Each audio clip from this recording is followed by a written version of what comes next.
And welcome to the new video of the first year computer science lecture series. In the last video what we have done is कि हमने requirement gathering को study किया था और इस video में जो है हम उसका नेक्स्ट पार्ट जो है वो करेंगे स्टडी। और वो है क्या चीज़, वो बेसिकली है टाइप्स ऑफ रिक्वायरमेंट गैदरिंग। अच्छा, आप लोगों ने मुझे बताना है कि क्या मुझे वीडियो में मुझे दो पेन यूज़ करने चाहिए या एक पेन यूज़ करना चाहिए, तो मैं उसके अकॉर्डिंग जो है अपना पेन यूज़ कर लूँगा। अच्छा, तो टाइप्स ऑफ रिक्वायरमेंट गैदरिंग। अब जब आपकी सॉफ्टवेयर डेवलपमेंट साइकिल में फर्स्ट टाइप रिक्वायरमेंट गैदरिंग हो रही होती है ना, तो उसकी दो टाइप्स होती हैं। तो हमारे पास जो फर्स्ट टाइप है वो हमारे पास है वेट इज वो हमारे पास है जी फंक्शनल रिक्वायरमेंट।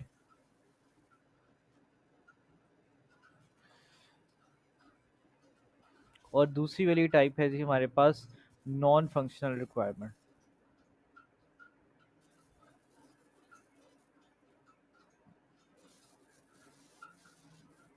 ठीक है।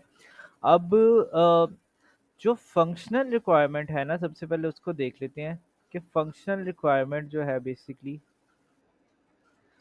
वो बेसिकली क्या करती है, वो आपके जो जो भी सॉफ्टवेयर है उसके फंक्शंस और बिहेवियर्स कि उसको किस तरह जो है फंक्शन करना चाहिए, उसका क्या बिहेवियर होना चाहिए, उसके ऊपर फोकस करता है। ठीक है। अब तो जैसे अब एक ज़रा एक एग्जांपल ले लेते हैं। आपकी बुक की एग्जांपल है कि आपने एक लाइब्रेरी मैनेजमेंट सिस्टम का सॉफ्टवेयर बनाना है। लाइब्रेरी मैनेजमेंट सिस्टम का सॉफ्टवेयर बनाना है। ठीक है।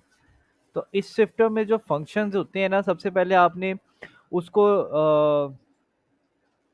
सबसे पहले तो आपका जो है जो एडमिन लॉगिन है, यानी कि जो बंदा एडमिनिस्ट्रेशन है उसको लॉगिन आना चाहिए, उसके पास हर चीज़ का रिकॉर्ड होना चाहिए, वो होना चाहिए। उसके बाद आपको जब आप किताब किसी को बोरो करते हो तो उसका रिकॉर्ड, बोरो रिकॉर्ड होना चाहिए उसके अंदर। इसको एडमिन लॉगिन या यूज़र लॉगिन कह लो, दोनों सेम बात है। ठीक है। उसके बाद तीसरे नंबर पे हमारे पास होना चाहिए, इसको मैं थोड़ा सा नीचे कर लूँ,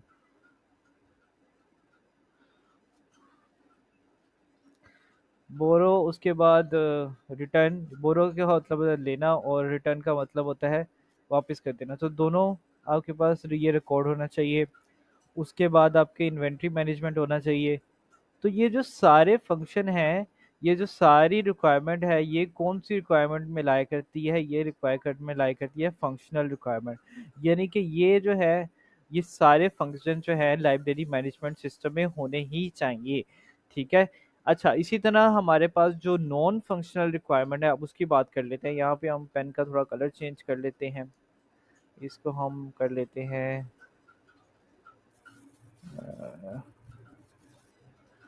तो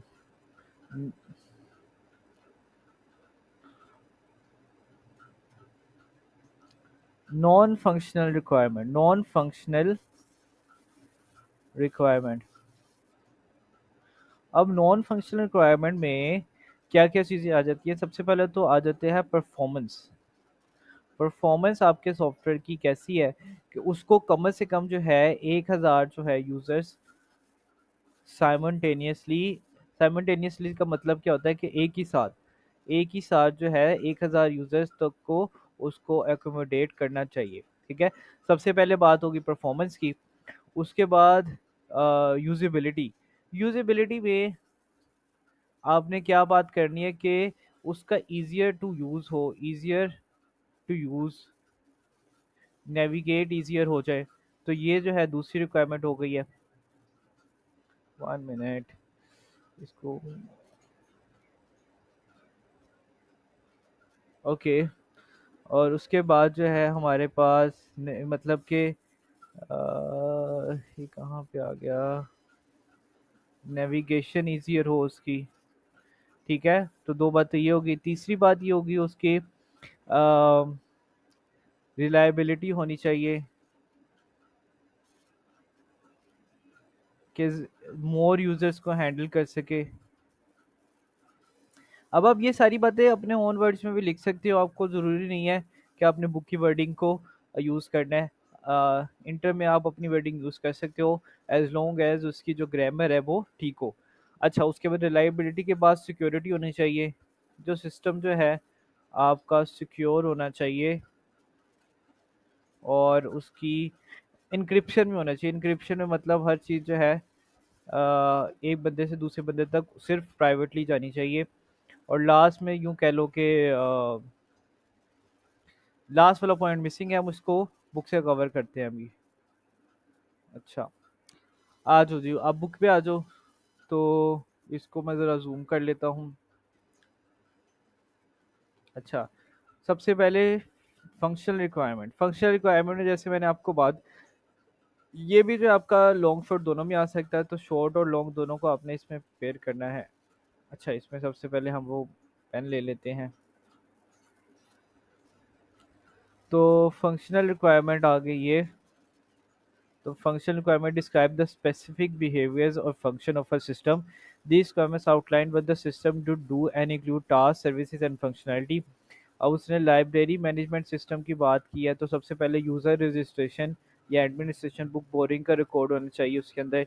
और फिर बुक रिटर्न का रिकॉर्ड होना चाहिए। इन्वेंट्री मैनेजमेंट, यानी कि कितनी आपकी बुक्स जो है, लाइब्रेरियन जो है कितनी जो है आपकी बुक को ऐड कर सकता है, अपडेट कर सकता है, रिमूव कर सकता है।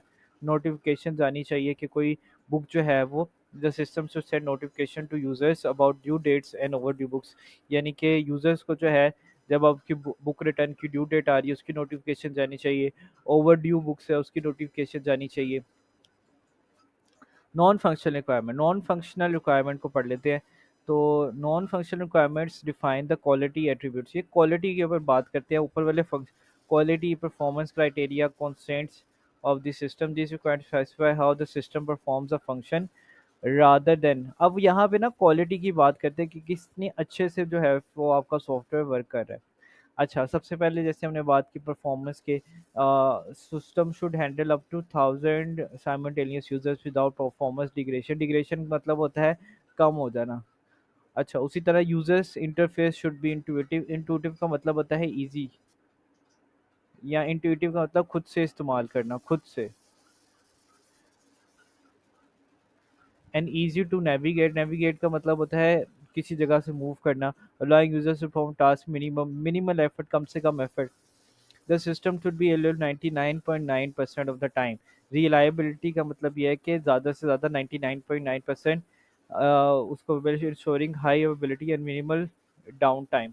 डाउन टाइम का मतलब हो गया कि सिस्टम जो है बंद हो गया। अच्छा, user should be encrypted and access should be controlled. User should be encrypted का मतलब है कि यूजर का जो डेटा है वो हिडन होगा, हिडन प्राइवेसी कह लो, प्राइवेसी होगी यूजर के डेटा की। And should be control through secure authentication. The system should be able to scale. हाँ, स्केलेबिलिटी जो है, ये स्केलेबिलिटी का मतलब क्या है कि अगर आपको कल को ज़्यादा यूजर, ज़्यादा बंदे ऐड करने पड़ जाए तो आप उसको बढ़ा सकते हो। To accommodate and increasing number of users and books in the inventory, books और दोनों। तो इस वीडियो में इतना ही। अगली वीडियो में जो है हम नेक्स्ट जो है नेक्स्ट जो स्टेप है सॉफ्टवेयर डेवलपमेंट साइकिल का, उसको देखेंगे। तो इस वीडियो में इतना ही। See you in the next one.